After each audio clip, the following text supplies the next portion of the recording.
All right, what's up, fellas? It's time for Wake Up Mintzy, the only wake-up show. That 4 p.m. in the afternoon in the true fitting Barstool fashion. Got the Stella Blue out, and we're joined in studio.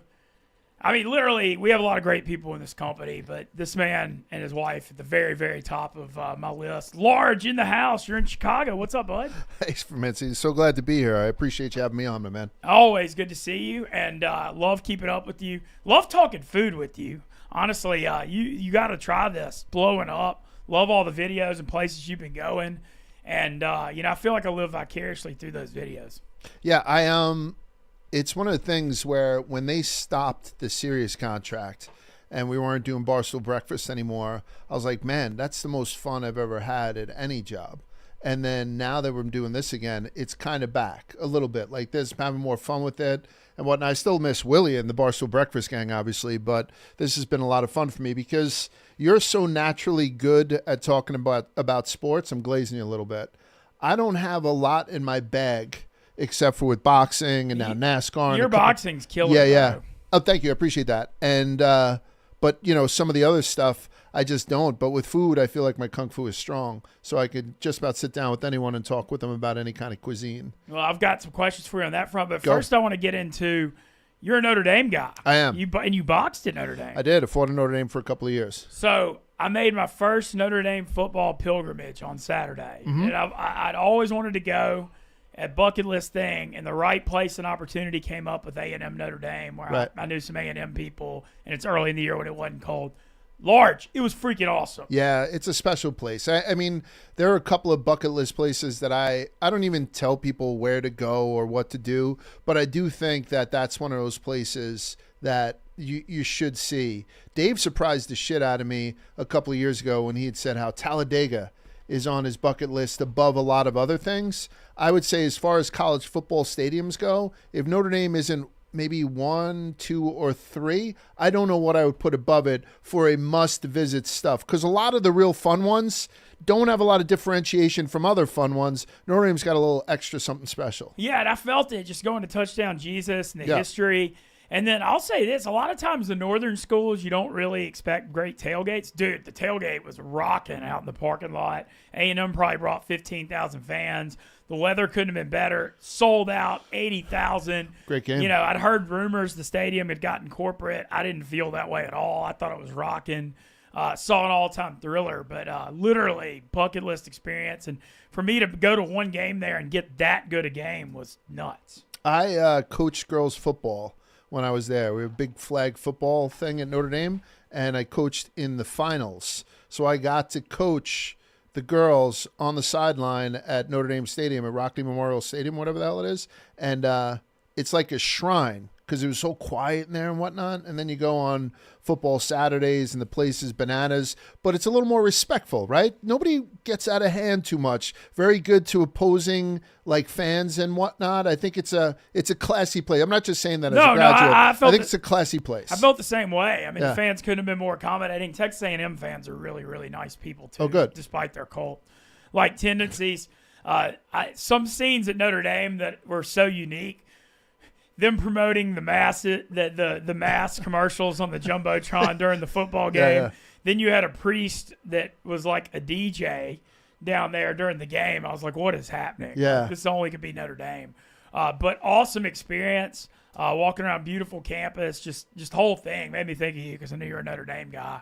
But couldn't have been better. And I wanted to touch on that. Also, so first of all, you and Spider tearing up NASCAR. What you doing up here in Chicago? So, yes, we had a couple of things. We signed on a couple more sponsors, so we're doing ads for them today and tomorrow. And then whenever I can, we try to do live shows. Not live shows. We try to do shows where we're all in the same room at least once or twice a quarter. Like, NASCAR season is so long. We go from February to November. It's the longest sports season that I know of. So we try to probably do, out of 38 weeks that we cover NASCAR, we probably try to do 8 of them we're in the same room together because people get Zoom fatigue and whatnot. No doubt. Yeah, and there's a little bit more. Reminds everybody of COVID too much. Yeah, so we had Zane Smith on today, and then tomorrow I'm shooting some stuff for You Got to Try This. I got Hannah Hannah Montoya. Yeah. She's going to come on. She was like, I was like, are you one of those girls who doesn't eat, or is she? She's like, Large, I love to eat. I could talk about it.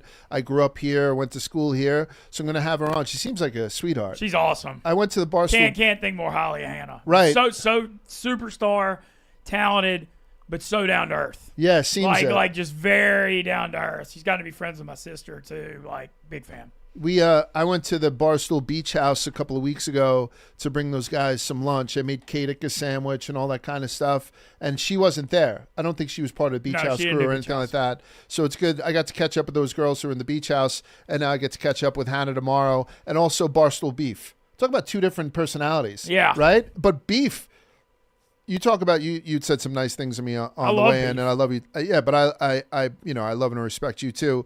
Beef's one of the nicest. Oh, Beef's the nicest. Yeah. Beef's got a halo waiting for him in heaven. He's just one of those. There's not a mean bone in his body. Yeah, and it's awesome to see the success he's had here. He's doing great. His swing tip stuff's big. He's been a natural fit for foreplay. The fans love him at the classics. Great hire. Yeah, he's a really, really good guy. So I try to get here as often as I can, just because you guys have paper towels in the bathroom, you have running water, all the stuff that New York HQ doesn't have. So I try to come out here and live with the civilized people every now and again. Yeah, well, we love having you in the Chicago office, and so now you've been around Chicago a little bit because of that. What do you think of this place? So because I went to Notre Dame, I used to spend weekends in Chicago a lot because there's only an hour or so drive up from South Bend. So I've always loved this town. And now that I'm back here kind of regularly with you guys, it's nice to have that renewed love for Chicago, because you lose it after a while. But particularly doing the food game, I forgot just how great of a fucking food town this place is. I randomly went to some place this morning on the way in and got one of those Polishes. I got a Polish, and I got this bone-in pork chop sandwich from Jimmy's Original, I think it was called. Elite. I think all these little mom and pop places or some of the older school places in Chicago just has that feel to it that agrees with me. So I love the town. And like I said, there's so much opportunities to do content here. I get jealous, you know what I mean? So it's good to be able to come out here every now and again. Well, I want to talk about, you mentioned the food scene. Man, the food scene in Chicago is epic. It is so freaking good. It blows me away. And the thing I think about the food scene in Chicago is I actually don't love the stuff Chicago's known for. I think a lot of it's overrated. I mean, I know they make good hot dogs, but it's a hot dog. Right. I'm not a fan of the deep dish pizza because I think it's too heavy and takes an hour and a half to make. And the Italian beef thing's like a cultural thing here. And I'm not saying I don't like it. I like the Jordanaire, but I'm not blown away by it. Okay. The thing about Chicago that's great is the variety. And I live in West Loop, in Randolph Street and Fulton Market. There's 300 restaurants in a mile area. I feel like I've lived here 2 years and I hadn't even scratched the surface. I live in the Greek town area of West Loop, and the Greek food's unbelievable. I got to take you in Greek islands. Big scene of my big fat Greek wedding was filmed there. But there's just a ton of cool Greek places, and then they had a big street festival right out my door a couple weeks ago I went to that was just awesome. Greek music and bounce houses and just authentic, a lot of, kebabs and gyros and the dolmades, which are like the Greek donuts, much better than beignets. Not as sweet. They don't have the powdered sugar. They have the honey with them, right? Yeah, but the sweetness dialed down. Those blew me away. Do you think that you've taken more advantage of the Chicago food scene than you did to the New York food scene? Because you seem like you're more motivated to try and become a Chicago guy than you were a New York. You were always a Southern guy living in New York. Yeah. Seems like you want to assimilate more here. No, I think that's totally fair. And I think part of it was in New York. I lived in Hoboken. I was commuting. Right. And I loved Hoboken, though. I thought it was cool. But, yeah, I feel way, way more at home here in Chicago. I feel like hopefully I'm here a few more years. And I think, and I'm not going to sit here and hate on New York. I think the history and the music and the food and the sports and the culture, all amazing. My only beef with New York was just the cost of living. Yeah, it's crazy. And that, and here, Chicago's expensive. It's a big city, but it's nothing compared to New York. And so now my quality of life is way better, and I live in a way nicer place, and I'm able to eat in nicer restaurants. And so I think it's more just that specifically. I also think Midwest people are friendlier. New York is 10 pounds of shit in a 5-pound bag, right? There's only so much that you can fit on that island. So unless you're willing to go out into the boroughs, which people are more willing to do now than ever, then it gets to be really crowded and expensive and filthy and dangerous, all those bad things. But I do think I've traveled a little bit. I'm not saying that I'm the most worldly guy, but, I had my career before this on Wall Street for 25 years. I was lucky enough to be able to travel on other people's dimes quite a bit. New York is still the best food town in the world. Yeah. The best food. And again, you could be like, no, Large, there's a little place off the coast of Greece. I'm telling you, New York's got everything. Queens has everything. Brooklyn has everything. Collectively, the 5 boroughs, greatest food town in the world. I'm not going to argue that either. And I mean, you could also the big New York, Chicago. I'll fight you. The pizza's way, way better in New York. I do like the Chicago tavern style. I love the tavern style. No, I do too. Here, actually, man. I do too. I do. And I'm actually going to eat it. So to my favorite local neighborhood tavern style, I'm actually going to dinner there with Rochelle Ryan in a little bit, which no I'll be biggie. entertained. No biggie. Yeah, no biggie. It's called Nancy's. But it's got great reviews, but it's not one of the hyped up Chicago places. But I love it, and they have and I know you've been watching your figure. You look great too. Thank you, appreciate They have it. a gluten-free tavern style that's off the charts. Yeah, it's a little chewier because it's gluten-free. But yeah, I love that. I'm actually planning on getting that for dinner. But man, I love the tavern style. So wait a sec. So Rochelle's flying in from Vegas? So Rochelle's flying in. She's going on Moot Can't Sleep tonight. Okay. And but yeah, we're gonna go get dinner before, and so I think we're gonna do a Viva La Food video at Nancy's. Do you know my history with Rochelle? Okay, I know y'all have always been friendly. Yes. She has some New York ties too. She had asked respectfully to have sex with my son.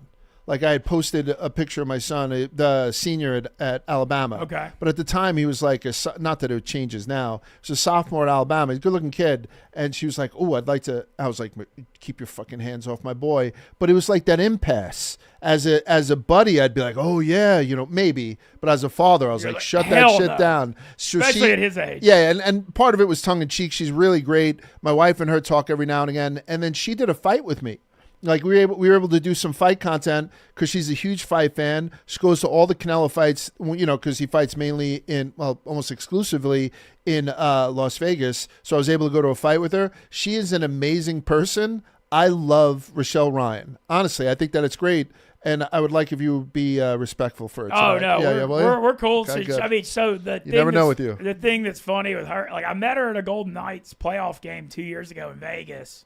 And then when I was out in Vegas this summer, I posted on my Instagram story I was there, and she hit me up like, hey, let's go get dinner. I was like, wait, what? Yeah. Getting asked out by Rochelle Ryan? And we had cool. Sunday brunch that was really fun, and we've got to be friends and stuff. And so Vegas night games are great. I went to a playoff game we went to I was actually at the Stanley Cup final game 5 when they won it, when they beat the Panthers. It was crazy. Really? Yeah, but that was an awesome experience. I felt like it wasn't even real that I was there. Because I felt like it was like cheating Golden Knights fans for how little I know and follow hockey. I was like, why do I deserve to see them hoist the cup? Like this is stupid. But yeah, that was awesome. Great experience, and I love Rochelle. I'm looking forward to seeing her. She'll be on Moot Can't Sleep tonight. It's her, Hannah, Joey Avery, and White Boy Rick. So So all-time lineup on Moot Can't Sleep, and she's just in and out. Moot had asked me if I would do an episode at some point. They're fun. I don't know what it entails though. Like sometimes I see them and people are up to like 7 a.m. type thing. Yeah, it's those the Gooners, man. You just never know what you're gonna get. People are just calling in at 1, 2 a.m. to Jen's. Okay. Yeah, it's funny. It's a lot of interacting on the phone lines and cool. stuff. Yeah, I'm looking forward to doing it. Yeah, but looking forward to that. Also want to ask, so what's going on? I know you're covering the fight game still? Yeah, so I I have that relationship with Alvarez, and then this past fight, like most of the wood that I have to chop in boxing is with guys from Top Rank, from Matchroom, from DAZN and whatnot. But with this last fight, they did it on Netflix. So it was one of the few Canelo fights I wasn't out to see live. And, man, I'm glad I didn't go out. Terrence Crawford put on an absolute clinic. And I had it 7-5, unanimous decision. Terrence Crawford, judges got it right. It was one of the few Canelo fights where I started to blog it before they even announced the decision. I was like, they can't rob him. They can't rob Terrence Crawford of this. And now Terrence Crawford is in a position where he could become one of the all-time greats. And he's certainly probably, I don't know, some people have him at 2, but most people have him as a number 1 pound-for-pound fighter in the world. Wow. Yeah. I mean, you got to give some respect to Alexander Usyk for what he had done coming up from cruiser to heavyweight and then knocking out all these not knocking out, but beating all these giants. But Terrence Crawford, something needs to be said for a guy that can bump up weight classes and go and beat the champ like that. And so I appreciate Terrence Crawford very much. It's just Canelo's my boy. So I'm always betting with my heart and picking with my heart when it comes to that one fighter. But the stopping power seems to be leaving him, So how old is Canelo now? So Terrence is about to turn 38. Canelo's 35. Okay. But Canelo's been Canelo's been around for a long time. He's been fighting since he's 15. He started fighting professionally when he was 15. So he's got maybe 62 pro fights, a lot of ring wear. So I don't know what he does from here. I don't think he retires because he can still rock a couple of paydays. But you know what? He could walk away from the sport for a year or two, then come back and fight Jake Paul, right? Like something that would have been a joke a couple of years ago. He could ring the register and just make that hate crime and beat the balls off Jake Paul, which everybody would want to see. Yeah, like that's they'll one of those both things. make millions of dollars. Yeah, hundreds. I mean, not hundreds, but tens of millions of dollars. So it's one of those things where he's still, the world is still his oyster. And the same thing with Crawford. Crawford could retire. I don't know if he's got a lot of wood to chop at 168 where he came up to. But if he just goes down one weight class, there's nobody at 160. He could run through them like a box of light bulbs and be the undisputed at regular middleweight, have been undisputed at super middleweight, had been undisputed at super welterweight. I mean, you start carving this guy into a mountain after that, I want to ask, okay, you're a old boxer, purist, still love the sport. Yeah. You're not an MMA guy, though. I'm not an MMA guy. But what I turned into recently is a huge bare knuckle boxing guy. Okay. So there's two leagues. One of them I don't watch, but there's one that I think is better called BKB. They fight in this triangular ring. Mintzy, I've been to a couple of these live events. I'm doing one up in like Seneca, New York next week. It is it's a triangle, so it's 60 degrees in each corner. I've been in the ring, no gloves. It's brutality. But there is some science to it, and I thoroughly enjoy it because sometimes you watch a fight or you watch an MMA fight and they just dry hump for 15 minutes.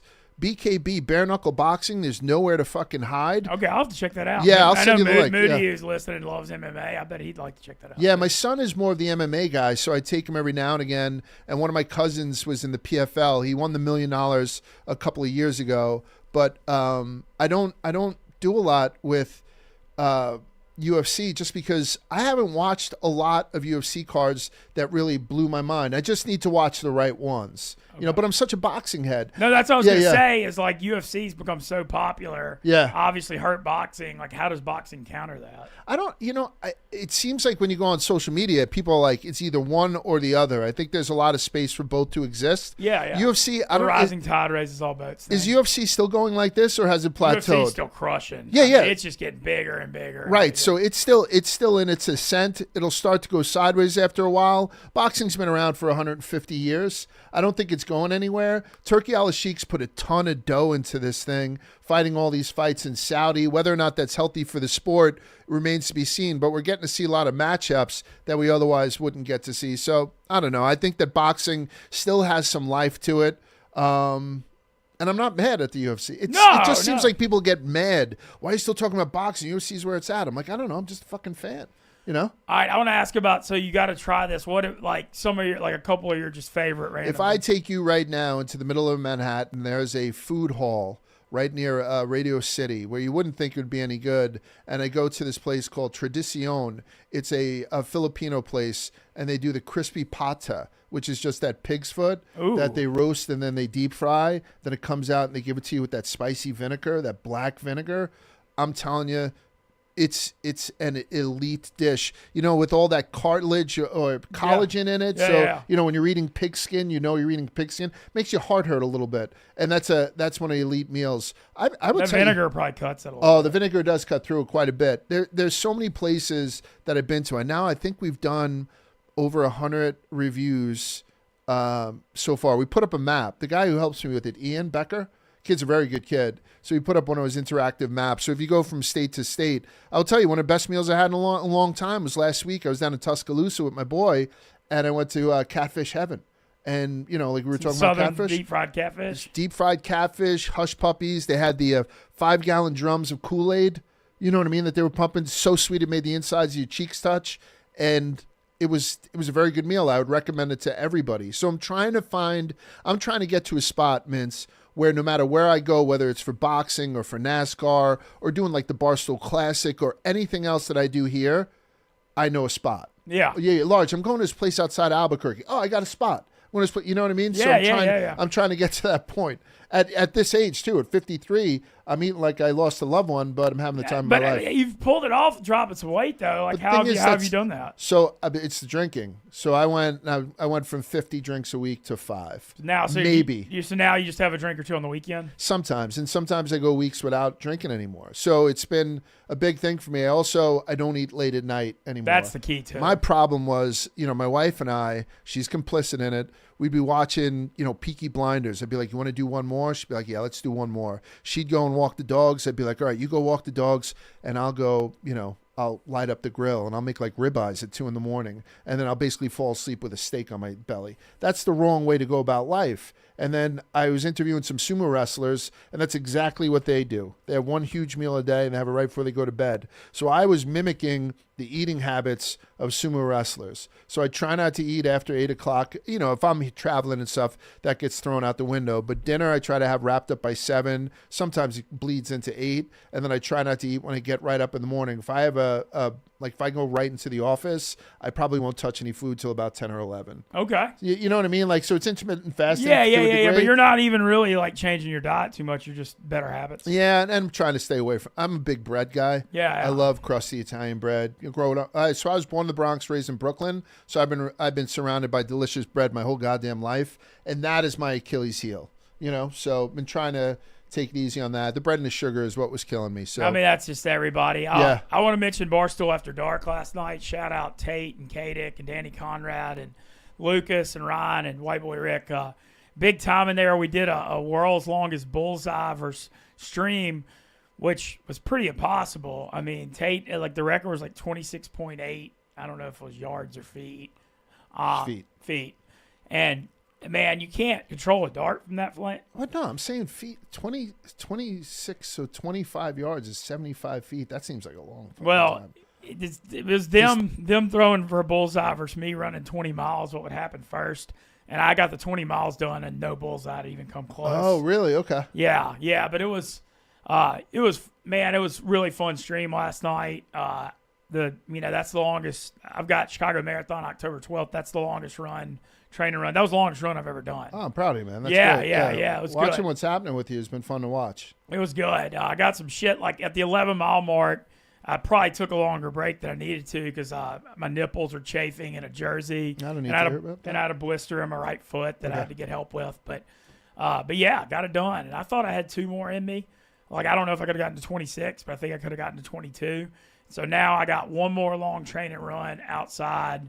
Like, I'm going to try to do 22 or 23 miles probably mid next week. And then I'm tapering off for the marathon. So we're going to do October 12th, Sunday. Okay. So cool. I feel good about it.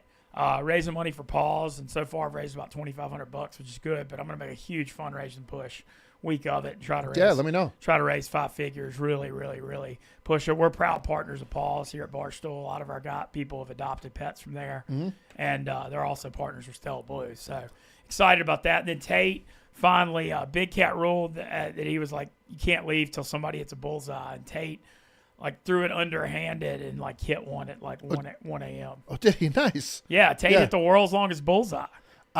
He had me try it the last time I was here. I guess they were kind of toying around with the idea. Very, very difficult.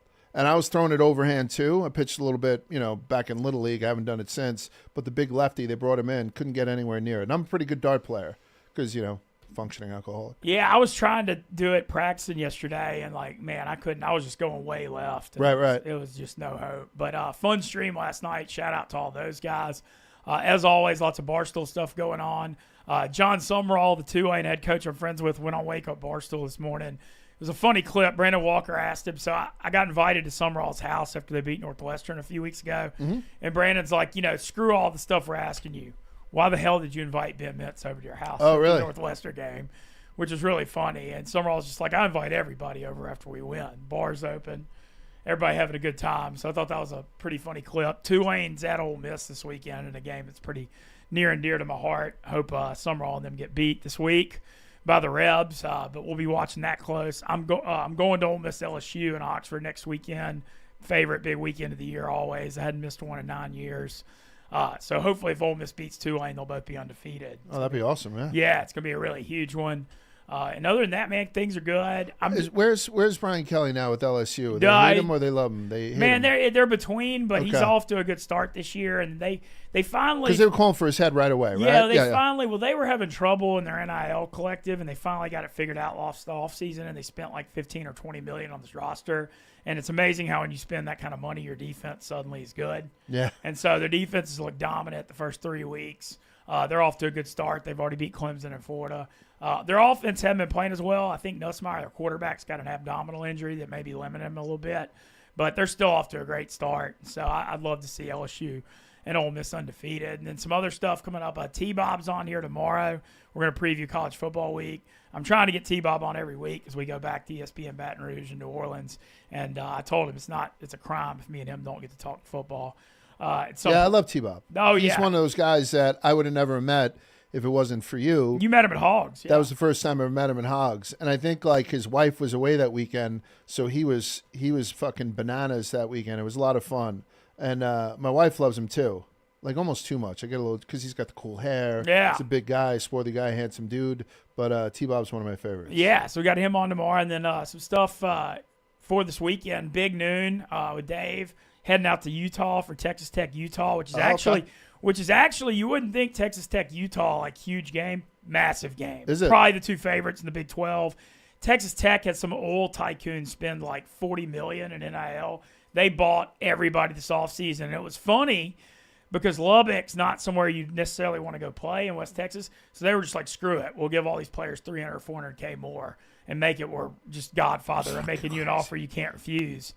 And so they really built up a good roster. And then Utah has been a great program for a long time, but they've had quarterback and offensive problems. And they took the New Mexico quarterback, Devin Dampier, who can really run, and their offensive coordinator, and they're off to a hot start. So I would argue the winner of that game Saturday will be the early favorite in the Big 12. And that's where our show is going to be out at. Dave going. Dave said he's never been to Utah. He doesn't have high hopes for the pizza. Yeah, it's a tough one. But he said he will see. We used to go to Park City every now and again back when I had money, and it's a lovely place, but moves a little bit slower out there. Okay. You know what? We did Pizza Fest this weekend. With Dave. I would like to hear. So I saw your ranking of the top 5 slices. Yeah. You had John's Bleecker 1, Sally's a Beats 2.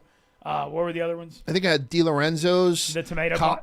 I've never had that. I want to try that. Yeah, I love it. Colony Grill with their stinger with the hot oil. Ooh, I love and that. And then Borelli's. Mr. Borelli was there and solid. But I would tell you, it's not the definitive ranking because if I went to each one of those pizza parlors, and I've been to most of them, that's probably not how I'd rank them. It's different leaving your dough out in the sun. Yeah, and the ovens are different. Handling 1,000 people online, the ovens are different. So one of the hottest pies in New York is CERES.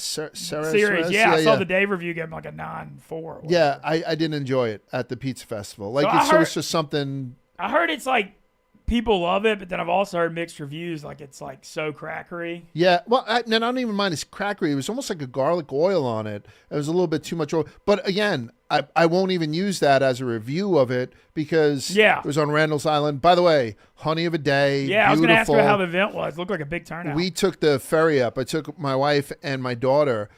We took the ferry up from 35th Street to Randall's Island. Beautiful day, to be a ferry on the river. Then we jumped back on the ferry back down, in and out, very well run. I loved it. And everybody was there. I got to meet Frankie Borelli's baby. Frankie was there with his wife. Beautiful awesome. Fucking kid. Yeah. And there was a couple other guys there. Hung out with Gaz. I don't get to hang out with Gaz a lot. Other sneaky great food palette. Gaz? Yeah, great. Oh, Gaz is always running around the top New York spots. Oh, my God, yeah. So he's a lot of fun to talk and to eat with. Devlin was there, who you know is my guy. Oh, Devlin's Tommy and all too. those cast characters, Tommy, Nate, a bunch of other dudes were there. And so it was nice. It was like Barstool characters. A lot of people. It helps, too, like when you're there with your wife and kid, that most of the people who recognize me on the street, I mean, obviously I don't get it compared to some of the bigger people there at Barstool, but when people recognize you on the street, particularly in a food thing, they're very respectful. So it's nice to see in front of my kids. You know what I mean? It's never, go kill yourself, fatty. There's nothing ever like that. So I kind of I don't know. I like that. And it was a really good time. I don't want to say it's a respectful crowd, so it makes it seem like we were in a church, but it was a good crowd, perfect weather, great venue. I would do it again. Yeah, man, that event's turned into such a monster now in his third year. Yeah. I mean, and not just that. I mean, he gets all the top pizza places. They rush in to do it. They do a chef's table on the side, so you don't have to wait online. They put it in like this little tree-lined place, and then each of the pizza parlors runs you over a pie. And everyone gets to try it, so you can kind of be a little bit more gentlemanly. But out there in the middle, they play old school hip hop. You just sit there, you're drinking. Pepsi was one of the sponsors, so you're drinking Pepsi, eating pizza all day. It was a great afternoon. Hell yeah. Glad to see the Pizza Fest being successful. How's St. Anne doing? St. Anne is fantastic. She's love my life. I think we're 27 years married in May. So she's fantastic. My daughter's sophomore in high school. My other kid, freshman in Montclair State, Finnegan, and then Mixon, Alabama. So we're nowhere near being empty nesters just yet, but we're looking forward to it. We still like each other. Yeah. Oh, yeah. No, one of the great love stories. And then I was thinking, I always read your blog on 9/11. Yep. Too, and I shared it with a ton of people I know. I was on the Bold American pod. Cons is doing when Zero Block 30 dissolved, Cons was like, I'm still doing stuff for the vets, so he does Bold American. So I went on there with my wife, and people seem to have reacted pretty well to it. And then Clancy had the Red Bandana family in the office. The Red Bandana is a pretty famous story from 9/11. So I got to meet them. And then those ladies had gone down to Ground Zero and took some pictures with my father-in-law and all those people's, their names. They put roses on it and sent it out to us. Just good people coming together. You know what I mean? In and around New York, it's really nice to see that type of community. Love that. Yeah. Love that. Well, so you're here tomorrow. You said you and Hannah going to film something. I've got a spot I'm trying to squeeze in with you if you do get free time tomorrow. So you got the Indian? I found this Indian bakery, which blows me away because I feel like I've seen a lot. But I've never seen an Indian breakfast bakery. Love it. Yeah. Yeah, they do like a butter chicken croissant with like pickled onions and burrata. And it's like plated very well. Sign me up. So I'm hoping I can sneak you by there. It's called Swadeezy in my neighborhood. Look forward to it. Yeah, absolutely. Well, we're going to get T-Bob on tomorrow. I've got this dinner with Rochelle Ryan in a minute. I'm going to get a Viva La Food video, and that ought to be some fun content. I might pop in on Mood Can't Sleep tonight. Not sure yet.